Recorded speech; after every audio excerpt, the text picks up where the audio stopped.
New York City was a concrete jungle where nightmares lay on chilly pavement and dreams were formed in glass towers. 10-year-old Maya lived in the shadows amid the ceaseless cacophony of sirens, honking taxis, and the frantic steps of millions seeking wealth and power. Her house was a moving patchwork of passageways and doorways. Under the cold stare of skyscrapers, her bed and the harsh sidewalk scraped the clouds. The pain of sidelong stares, the whispers of sympathy or disapproval, the hollow offers of assistance that vanished like morning mist were all things she had long become used to. In sharp contrast to the harsh realities she had to deal with on a daily basis, her face, coated with the grime of the city, nonetheless retained the striking clarity of childlike innocence. Maya was an orphan who lived off the meager generosity of others after being swept up and abandoned by the city's unrelenting chaos. Every day, she would be hunched on a busy intersection with a battered baseball cap in her lap, waiting for the infrequent passerby whose heart hadn't hardened entirely to clink coins. However, Maya had a keen mind, a survivor shaped by hardship. She never turned to stealing since she was skilled at blending in with the city. The erratic generosity of strangers was the unstable foundation of her existence. It was the only world she knew, but life was a never-ending slog. Something remarkable occurred one chilly November evening when a strong wind ripped through the canyons of glass and steel and the city lights started their bright, dishonest dance in the dusk. Maya's keen eyes, lost in the rushing torrent of commuters, noticed a glimmer of movement next to a man shouting commands into his phone while wearing a well-fitted suit. With a platinum watch gleaming on his wrist and polished shoes reflecting the neon glare, he exuded riches and impatience. Something slipped out of his pocket in his hurry. The gray concrete contrasted with a flash of black plastic. Maya moved forward, snatching it up with the trained subtlety of a shadow. A credit card, spelt, substantial, and exclusive. Embossed in silver letters, the name was Marcus Thorne. The card alone shouted privilege, belonging to someone incredibly powerful, someone from a world far above her grim reality, but the name meant nothing to her. Despite her circumstances, honesty was her first impulse. Track him down. Give it back. However, as she gripped the chilly plastic, a perilous idea ignited in the frigid void of her stomach. Is this the case? The opportunity? On the street, rumors circulated about misplaced cards turning into lifelines, routes to warmth, food, and possibly even escape. But Maya paused. She wasn't into stealing. However, her judgment was impaired by the bone-deep cold, the gnawing hunger, and the utter despair that accompanied her constantly. Maya held the card tightly that night as they snuggled in a protected alcove. Eventually, she promised herself she would return it. She had to survive first, though. While Maya wrestled with her conscience under the cold city stars, the card's owner moved through a world utterly alien to hers, oblivious to the tiny ripple his carelessness had caused. High above the city buzz in a penthouse apartment that seemed to float among the clouds, Marcus Thorne commanded his empire. He was the quintessential self-made man, a titan forged in the brutal crucible of Wall Street. Born with nothing, he'd clawed his way up, building a fortress of wealth through sheer will and ruthless ambition. But every victory, every acquisition had chipped away at something essential within him. Compassion had hardened into calculation. Empathy surrendered to ambition. Greed and the intoxicating lust for control became his driving forces. Marcus Thorne had everything money could buy: sleek Italian sports cars, sprawling estates, a private jet waiting on the tarmac. Yet an echoing emptiness resided within the gilded cage of his life. His marriage had crumbled years ago, a casualty of his relentless climb. His only daughter, Liz, was practically estranged, her resentment a palpable wall between them. She despised him for consistently choosing boardroom battles over ballet recitals, acquisitions over affection. For Marcus, money was the universal solvent, the answer to every problem. Unhappy? You just didn't have enough cash. It was a simple, brutal equation he clung to, But deep down, beneath layers of bespoke suits and calculated indifference, he knew it was a lie, a truth he fiercely suppressed with punishing work hours and extravagant distractions. He'd noticed the missing card later that evening, a fleeting annoyance. Damn it, he'd muttered to his reflection in the floor-to-ceiling window overlooking the glittering city. Call MX. Cancel it, he'd barked at his assistant over the phone, already dismissing the minor inconvenience, his mind calculating the potential fallout of a hostile takeover bid. The card was replaceable. Time spent retrieving it was not. He hadn't considered who might have found it or what a small piece of plastic might represent to someone else. His world was populated by assets and liabilities, not by hungry children on street corners. He poured another amber measure of scotch, the expensive liquid doing little to warm the chill that had nothing to do with the November air outside. The silence of the penthouse felt heavier than usual tonight, the city lights mocking his solitude. As Marcus nursed his drink in sterile luxury, miles below, Maya clutched the key to his world, her heart pounding with a mixture of fear and desperate resolve. The automatic doors of the upscale grocery store, a place radiating warmth, light, and the intoxicating aroma of fresh bread, slid open, revealing a world Maya had only ever pressed her nose against from the outside. Her stomach twisted into a tight, painful knot as she gazed at pyramids of perfect fruit, counters laden with prepared foods, aisles overflowing with everything imaginable. Marcus Thorne's credit card felt heavy and hot in the pocket of her thin, grimy jacket. Could it really work for someone like me? Taking a shaky breath, steeling herself against the curious or disdainful glances she anticipated, Maya grabbed a shopping cart and ventured inside. She moved with a nervous energy, her eyes wide, half expecting a security guard to grab her arm at any moment.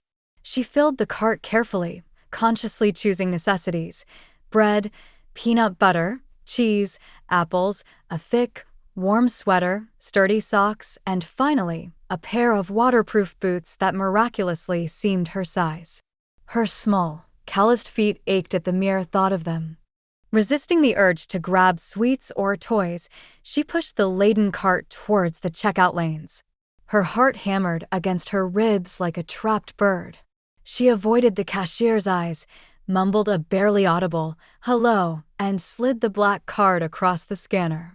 The cashier, a young woman with bored eyes, swiped it without a second glance. Maya held her breath. The small screen blinked, then illuminated in green, approved. A wave of dizziness washed over Maya. Disbelief mingled with a strange, unexpected surge of power. It worked. It actually worked. She could have bought the whole store. But the elation was instantly smothered by a crushing wave of guilt. This wasn't right. This wasn't her. She didn't want to live by taking, even from a man so wealthy he likely wouldn't even register the expense. Gathering her bags, the warmth of the new sweater a stark contrast to the cold dread pooling inside her, Maya made a decision. She had what she needed to survive the next few days. Now she had to find Marcus Thorne. She had to give the card back and face whatever came next. She couldn't carry the weight of the secret. Armed with newfound provisions and a heavy conscience, Maya set out on a new mission, not just survival, but restitution, leading her towards the heart of the city's financial power. Finding Marcus Thorne wasn't the challenge Maya had anticipated. His name, synonymous with corporate power, was splashed across financial news websites and business journals she glimpsed on discarded newspapers. Using her street-honed instincts for observation and listening, Maya quickly pinpointed the location of Thorne Industries' headquarters, a monolithic tower of steel and glass piercing the sky in the heart of the financial district. The sheer scale of the place was terrifying. Polished marble floors reflected the hurried strides of people in expensive suits, their faces set with purpose. The air hummed with an energy both intimidating and electric. Maya, in her worn clothes and clutching her grocery bags, felt like a stray cat that had wandered into a palace. She slipped through the imposing revolving doors, instantly drawing stares that ranged from curiosity to thinly veiled annoyance. A stern-looking receptionist presided over a massive gleaming desk in the cavernous lobby, her expression frosty. "Can I help you?" the receptionist asked, her tone implying Maya was clearly lost. Maya swallowed hard, her voice small but steady. "I need to see Mr. Thorne." The receptionist raised a perfectly sculpted eyebrow. "Do you have an appointment?" Maya shook her head. "No, but I found something of his credit card." The woman's eyes widened slightly. The suspicion didn't vanish, but a flicker of urgency replaced the dismissal. She spoke quietly into her headset, her gaze fixed on Maya. After a moment that stretched into an eternity, she nodded curtly. "Wait here." Soon, a different assistant, less icy, but equally professional, escorted Maya towards a private elevator. The ride upwards was silent. Maya's reflection in the polished steel walls showed a small, scared girl clutching bags of groceries. Finally, they arrived at the top floor. The assistant opened a heavy wooden door, revealing an office so vast it felt like a different world. And there he was, Marcus Thorne, standing by the window, phone pressed to his ear, seemingly oblivious to her entrance. The view behind him was breathtaking. The entire city spread out like a map, but his presence dominated the room. He radiated an aura of absolute control, making Maya feel smaller than ever. The gulf between their worlds was now physically represented: the powerful man in his sky-high fortress, the street child standing uncertainly on his plush carpet about to disrupt his ordered universe. Marcus Thorne finally ended his call, turning from the panoramic view with an air of impatience. His sharp eyes landed on Maya, standing awkwardly near the door, clutching her bags. A frown creased his brow. "What is the meaning of this?" "Who are you?" he demanded, his voice cold, clipped, accustomed to immediate answers and difference. He glanced dismissively at her worn clothes and the grocery bags. Maya took a hesitant step forward, her hand trembling as she held out the black credit card. "I think this is yours, Mr. Thorne," she managed, her voice barely a whisper. Marcus' eyes flickered to the card, then back to the small, grimy girl before him. Recognition dawned, followed by faint surprise. "You found it." His tone softened marginally, but the steel beneath remained. Maya nodded quickly. Words tumbled out as she explained finding the card, the cold, the hunger, and her trip to the grocery store. "I used it," she confessed, looking down at her scuffed shoes. "I bought some food and these boots." She gestured towards the bags. "I'm really sorry I took things. I didn't want to steal. Truly, I didn't." Her voice hitched. I needed something to eat." Marcus stared at her momentarily, speechless. He processed the information: the lost card, the unauthorized purchases, the child's ragged appearance. His first instinct was annoyance, perhaps a calculating thought about potential security breaches. He could dismiss her, maybe offer her some cash to get rid of her, write it off. But something in her earnest apology, her obvious fear mixed with a strange dignity, gave him pause. She returned the card. She could have maxed it out, disappeared into the city's anonymity. Instead, she was here, apologizing for buying groceries. He saw the smudges on her face, the thinness of her frame, the oversized sweater she clutched. He cleared his throat, about to offer a perfunctory reward, when Maya looked up, her eyes meeting his directly. "Mr. Thorne," she whispered, her gaze unexpectedly steady. "I don't want money or more clothes. I don't want anything that card can buy." Marcus frowned, intrigued despite himself. "Then what do you want, child?" Maya hesitated, twisting the handle of one of the grocery bags. Her voice trembled, thick with an emotion he couldn't immediately place. She swallowed hard, the words barely audible. Yet they landed in the opulent silence of the office with the force of a physical blow. "I want a family." The word hung in the air, shattering the predictable script of Marcus Thorne's world, challenging the very foundations of his life and forcing him to confront an emptiness money could never fill. Family. The word echoed in the vast silent expanse of Marcus Thorne's office, then ricocheted through the hollow chambers of his own heart. Family? He stared at the small girl, whose impossible request hung between them like a fragile thread. Of all the things he'd expected, a plea for money, a fabricated sob story, perhaps even a clumsy attempt at blackmail, this raw, simple desire blindsided him completely. He was prepared to write a check, arrange for social services, delegate the problem away. But family, that was the one commodity he couldn't buy, the one venture he'd spectacularly failed at. His mind flashed to Liz, her tear-streaked face at countless missed birthdays, her voice cold with accusation over the phone, the chasm of bitterness that separated them. "Look, kid," he began, his voice rougher than intended, trying to regain control. "I appreciate you returning the card. That took guts, but I'm not family material. Trust me, I don't know how to do that anymore. I'm not good at it." He gestured vaguely around the opulent office, a testament to his success and, paradoxically, his failure. "I can give you money.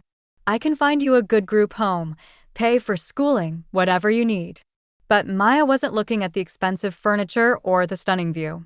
She was looking at him, her eyes wide, unervingly perceptive, holding a desperate, flickering hope. "But couldn't you just try?" she asked, her voice small but potent. The question hung there, a direct challenge to the fortress of indifference he'd built around himself. Try? He hadn't truly tried with anyone in years. His life revolved around control, results, quantifiable success. Family was messy, unpredictable, demanding vulnerability he'd long since buried. Yet looking at Maya, seeing the desperate sincerity in her gaze, something cracked within him. A long, dormant ache stirred. He saw not just a street kid, but a reflection of a profound loneliness he recognized all too well. Torn between his ingrained instinct to push people away and a bewildering, unfamiliar urge to try, Marcus made a decision that defied all logic. "Okay," he heard himself say, the word feeling foreign on his tongue. "Okay, you can stay with me for a little while until we figure something better out." He told himself it was temporary, a charitable act, a way to ensure the kid was safe off the streets. But as Maya's face broke into a tentative, radiant smile, a tremor ran through him. This wasn't just charity. This was something else entirely. The following days were a quiet disruption. Maya, installed in a guest room that was larger than any space she'd ever known, moved through his penthouse like a curious ghost, her quiet presence subtly altering the sterile atmosphere. She asked simple questions about his work, about the city below, about a framed, forgotten photo of a younger Liz. Questions no one had dared ask him in years, forcing him to confront memories and feelings he'd meticulously avoided. Slowly, almost imperceptibly, the ice around Marcus Thorne's heart began to show the faintest of cracks. But just as a fragile connection began to form in the billionaire's lonely penthouse, the ghosts of his past mistakes were about to storm the gates. The fragile truce in Marcus Thorne's penthouse was shattered by the furious arrival of his daughter, Liz. Whether she'd heard rumors through the city's relentless gossip mill or received a stilted, awkward call from Marcus himself, the result was the same: raw, unfiltered rage. She stormed into the apartment, her face pale with fury, bypassing the housekeeper and confronting her father directly. Maya, reading quietly in a corner of the vast living room, froze at the sound of the raised voices. "How dare you?" Liz spat, her voice trembling with years of accumulated hurt and resentment. She jabbed a finger towards the area where Maya sat, unseen, but undoubtedly heard. "You think you can just replace me? Pick up some random street kid and suddenly play happy family." The words were acid, burning through the years of distance. "How many times did I wait for you? How many birthdays, school plays, actual family moments did you sacrifice for your deals, for your precious empire?" And now her voice broke, laced with bitter irony. Now you decide you want to be a father to her. Each accusation struck Marcus like a physical blow, reopening wounds he thought had scarred over. He saw the pain in Liz's eyes, the mirror image of the pain he'd inflicted, the pain he'd ignored for far too long. He tried to explain, to defend himself, but the words felt hollow, inadequate. He was a master negotiator in the boardroom, but faced with the raw emotion of his enraged daughter, he was utterly powerless. He couldn't fix the past, and his clumsy attempt to do something right in the present had clearly backfired, dredging up all the old bitterness. The argument escalated, voices rising, accusations flying like shrapnel. Hidden in her corner, Maya listened, her heart sinking with each angry word. She hadn't wanted to cause trouble. She'd only wanted a place to belong. Now she felt like the fuse that had ignited this explosion of long, simmering pain. She was the reason Liz was hurting, the reason Marcus looked so defeated. Perhaps, she thought with a devastating certainty, they were better off without her. Silently, tears tracing paths through the grime still faintly marking her cheeks, Maya slipped out of the room, out of the penthouse and back towards the only world she truly knew, leaving behind the fractured dream of a family she had dared to hope for. She scribbled a short note on a napkin. "I'm sorry. Thank you." As Maya disappeared back into the anonymity of the city streets, Marcus was left reeling. The confrontation with Liz forced a painful reckoning with his past and the devastating realization of what he might have just lost. The discovery of Maya's absence, coupled with the raw aftermath of his fight with Liz, hit Marcus with the force of a physical blow. Panic, cold and sharp, pierced through his usual composure. He searched the sprawling penthouse. His calls of Maya echoed unanswered in the luxurious emptiness. The hastily scribbled note on the kitchen counter confirmed his fears. She was gone. Driven by a desperation he hadn't felt since his earliest days, struggling for survival, Marcus plunged back into the city streets.